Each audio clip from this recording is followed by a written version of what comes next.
सबसे पहले विसर्ग संधि की परिभाषा देखिए। विसर्ग के साथ स्वर या व्यंजन के मिलने से जो परिवर्तन होता है उसे विसर्ग संधि कहते हैं। यानी कि विसर्ग के साथ क्या या तो स्वर या व्यंजन वर्ण आए और फिर जो भी उसमें परिवर्तन हो वहाँ पर कौन सी संधि होती है, वहाँ पर विसर्ग संधि होती है। अब इसके नियम है कुछ इंपॉर्टेंट, वो नियम देख लीजिए। पहला नियम देखिए, इन नियमों को याद रखेंगे तो आप अच्छे से इनको बना पाएंगे।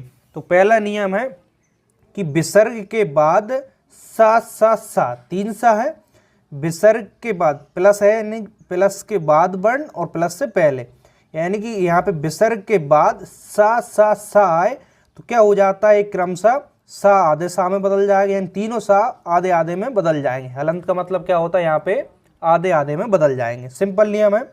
उदाहरण से देखिए, दूधन शासन, यहाँ पे विसर्ग है, विसर्ग के बाद सा आया तो विसर्ग के बाद सा आया किस में, आधे सा में बदल जाएगा, दूधन शासन। तो विसर्ग किस में परिवर्तित हो जाएगा, विसर्ग यहाँ पे आधे सा में परिवर्तित हो जाएगा, दूधन शासन दुशासन। दूसरा उदाहरण देखिए, निधन शब्द, तो यहाँ पे विसर्ग है, विसर्ग के बाद सा आ रहा है तो विसर्ग किस में परिवर्तित होगा, आधे सा में, निधन शब्द निशब्द। तो ये शब्द तो रहेगा जो सा है, लेकिन जो विसर्ग है जो परिवर्तित होगा आधे सा में। एक उदाहरण और देखिए, निधन स्वार्थ, तो यहाँ पे विसर्ग है और यहाँ पे सा आ रहा है तो ये सा तो पूरा रहेगा, लेकिन जो विसर्ग है इससे पहले जे आधे सा में बदल जाएगा। ठीक है, बात समझ आई। तो यहाँ पे कौन सी होगी, विसर्ग संधि होगी। बहुत ही सरल नियम है पहला। दूसरा नियम देखिए, दूसरा नियम है यहाँ पे क्या है, विसर्ग, विसर्ग से पहले, इसका मतलब क्या है, विसर्ग से पहले छोटी ई या छोटा ऊ है ना, इसकी मात्रा हो, विसर्ग से पहले छोटी ई या छोटा ऊ, और विसर्ग के बाद इस यहाँ पहले है तो विसर्ग से पहले छोटी ई या छोटा ऊ की मात्रा हो और विसर्ग के बाद में रा हो, तो क्या होगा, जो छोटी ई या छोटा ऊ की मात्रा होगी वो अपने आप में कैसी हो जाएगी, बड़े में बदल जाएगी, छोटी ई बड़ी में बदल जाएगी और छोटा ऊ बड़ा ऊ में बदल जाएगा। उदाहरण देखिए, निधन रव, तो यहाँ पे विसर्ग है, विसर्ग से पहले हमने देखा ना पे किसकी मात्रा, छोटी ई की है, विसर्ग से पहले ना पे किसकी मात्रा, छोटी ई की है। ठीक है, और बाद में क्या आ रहा है, रा आ रहा है। तो वही नियम है, विसर्ग से पहले छोटी या छोटू की मात्रा आए तो बाद में रा आए, तो जो छोटी ई है किस में बदल जाती है, बड़ी ई में बदल जाती है और यहाँ से विसर्ग हट जाता है। तो यहाँ पे देखिए, निधन रव किस में परिवर्तित हो जाएगा, यहाँ से विसर्ग तो हट जाएगा, छोटी ई की मात्रा किस में बदल जाएगी, बड़ी ई में। ठीक है, तो नी रब। दूसरा देखिए, निधन रोग, तो विसर्ग से पहले छोटी की मात्रा है और बाद में रा है तो छोटी की मात्रा किस में बदल जाएगी, बड़ी में, निधन रोग नी रोग। ठीक है, दूसरा नियम भी समझ में आ गया। अब इसके बाद देखिए नेक्स्ट तीसरा नियम देखिए। अब तीसरा नियम देखिए, यहाँ पे तीसरा नियम क्या कहता है कि विसर्ग के बाद, देखिए विसर्ग है, विसर्ग के बाद क्या हो, चा या छाय या टाठा हो या ताथा हो। ठीक है, विसर्ग के बाद चाछा टाठा ताथा हो तो एक क्रमशः किस में बदलेंगे, जो चाछा है वो आधे सा में बदलेगा, टाठा में से कोई वर्ण आएगा वो आधे सा में बदलेगा, ताथा में से कोई वर्ण आएगा वो इस वाले सा में बदलेगा। उदाहरण देख लीजिए, दूधन चरित्र, तो यहाँ पे देखिए विसर्ग के बाद चा आ रहा है तो विसर्ग के बाद चा आएगा, तो देखिए चा आएगा तो किस में, इस वाले सा में बदलेगा, दूधन चरित्र, तो विसर्ग किस में हो जाएगा परिवर्तित, सा में, दुष्चरित्र।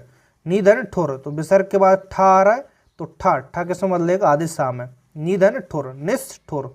ठीक है, निधन तार, विसर्ग के बाद ता आ रहा है तो विसर्ग के बाद ता आएगा तो इस वाले सा में बदलेगा, निधन तार निस्तार। ठीक है, समझ में आ गया तीसरा नियम भी। अब देखिए आगे हम चौथा और पांचवा, दो नियम और देखिए।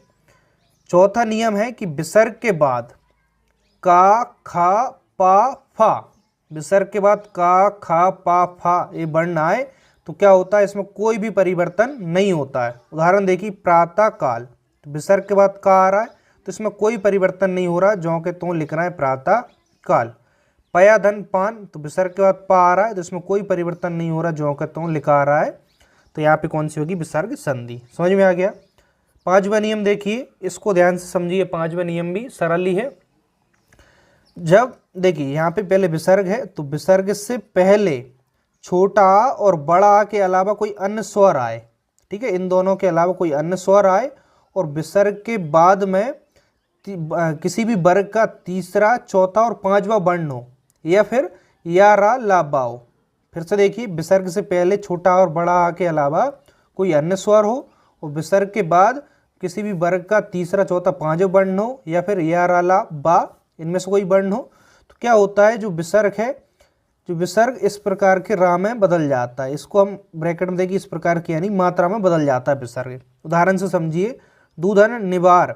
तो यहाँ पे देखिए विसर्ग है, तो विसर्ग से पहले यहाँ पे क्या आ रहा है, छोटा ऊ की मात्रा आ रही है। विसर्ग से पहले विसर्ग है, इससे पहले छोटा ऊ की मात्रा, और बाद में हम देख रहे हैं क्या आ रहा है, बाद में ना आ रहा है, ना यानी कि पांचवा वर्ण है। तो क्या होगा, जो विसर्ग है वो किस में परिवर्तित हो जाएगा, रा में। जो विसर्ग है वो रा में इस प्रकार के ऊपर मात्रा में परिवर्तित हो जाएगा। दूधन निबार। तो देखिए यहाँ पे जो विसर्ग है वो यहाँ पे रा में परिवर्तित होगा। दुर्निर्वार। निधन गुण। तो यहाँ पे विसर्ग से पहले क्या आ रहा है, यहाँ पे विसर्ग पहले छोटी ई आ रही है, ठीक है, और बाद में देखें तो तीसरा वर्ण आ रहा है, तीसरा वर्ण। तो यहाँ पे जो विसर्ग है रा में बदल जाएगा, निधन गुण निर्गुण। तो ऊपर इस प्रकार से मात्रा दिखेगी, तो वहाँ भी आपकी विसर्ग संधि होगी। आई होप आज की वीडियो में आपके लिए विसर्ग संधि पहचानना सीख गए होंगे। यदि वीडियो पसंद आई है तो वीडियो को लाइक, शेयर और कमेंट जरूर करें, और चैनल पर न्यू है तो चैनल को सब्सक्राइब कर दीजिए। मैं आपके लिए और भी इस तरीके से ट्रिकी वीडियो लाता रहूँगा, जिससे कि आपको हिंदी व्याकरण में किसी प्रकार की कोई परेशानी नहीं होगी। तो मिलते हैं नेक्स्ट वीडियो में। Thank you.